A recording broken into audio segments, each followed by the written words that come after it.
Senator Tim Scott of South Carolina, Republican candidate for president, joins me now. This is a monumental decision that has reversed a decision that has been in place for 19 years. What is your reaction today? Well, Julie, I think this is a good day for America, honestly. This is the day where we understand that being judged by the content of our character, not the color of our skin, is what our Constitution wants. We are continuing to work on forming this more perfect union. Today is better than yesterday. This year better than last year. This decade better than last decade.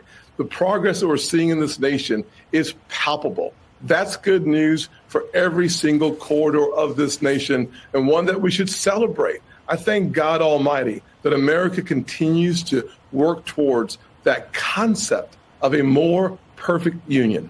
How do these universities, such as the University of North Carolina and Harvard in this case, now move on and continue to fulfill their diverse campus as they both want? These prominent schools say that their standards have a, quote, larger societal goal, one endorsed for decades by the courts to promote a robust, intellectually diverse campus for future leaders. Is it safe to say that they're not going to want to continue that mission since they have been on that mission for 19 years? How is this court ruling going to prevent them from continuing down that path? Well, I think the question is, how do you continue to create a culture where education is the goal for every single part of our community? One of the things that Harvard can do to make that even better is to eliminate any legacy programs where they have preferential treatment for legacy kids, to not allow for the professors, their kids to come to Harvard as well. If they're looking for a way to improve the footprint of Harvard, let's make sure that all admissions are based on academic scores and not just eliminating affirmative action. But let's look at the legacy programs. Let's look at the fact that the professors' kids get to go there as well. The good news for America, though, is that anyone from anywhere at any time can rise above, beyond their circumstances and live out their American dream. Whether that's going to Harvard, if you can't get into my alma mater, Charleston Southern University, maybe that's a better option. I don't know. I'd choose University of South Carolina or Clemson.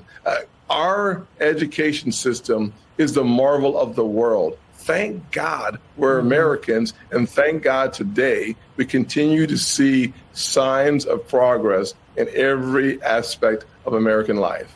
Yeah, we certainly are. Today is a monumental day. I want to move on to a statement on the decision from former President Obama and the former First Lady. It reads in part, "My heart breaks for any young person out there who's wondering what their future holds and what kinds of chances will be open to them. Today is a reminder that we've got to do the work, not just to enact policies that reflect our values of equity and fairness, but to truly make those values real in all of our schools, workplaces, and neighborhoods." Now, what is that saying to African Americans in this country, coming from a former African American president and our very first African and only African American president? It's basically saying to me, would you concur, that African Americans, if you are going to apply to a college, well, now you are going to have a harder time. That is not a positive message to be sending to the American people, because that's not the case in this landmark decision.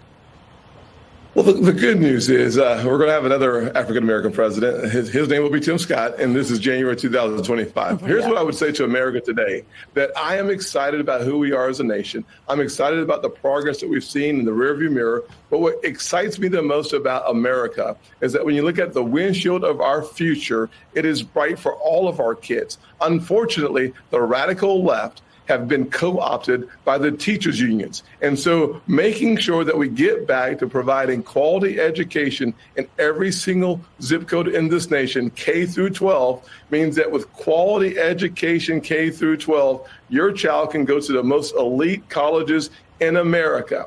If we fix public education, we will make sure that every generation going forward will have access to opportunities. And oh, by the way, I'm not sure that going to an elite university is the path to prosperity.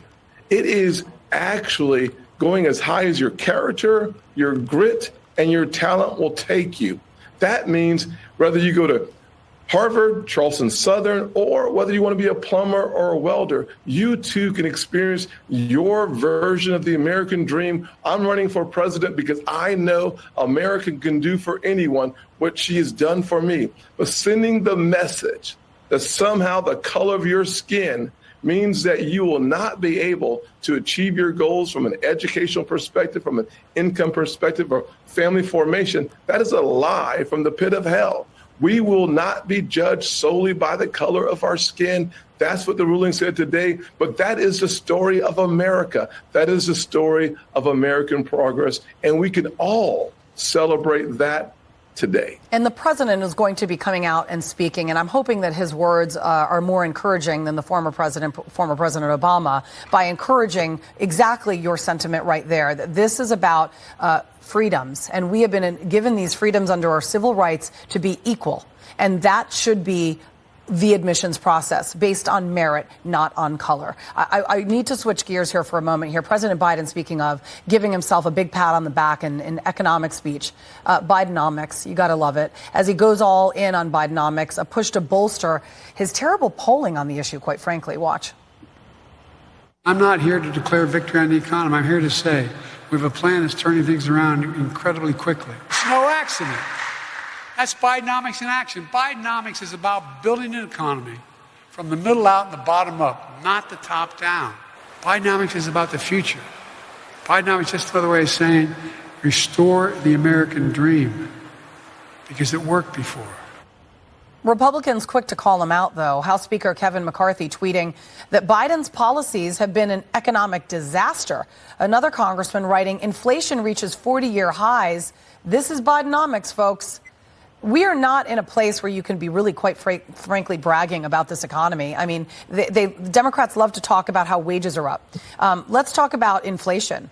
Let's talk about interest rates. Let's talk about the fact that young people can't buy new homes and they can't get mortgages because the interest rates are astronomical. That's not a positive economy to be bragging about. Well, Julie, it's exactly the opposite. What we need to do as an American people, fire Joe Biden and hire Tim Scott. Let me just say, let's talk about Joe Biden's economy.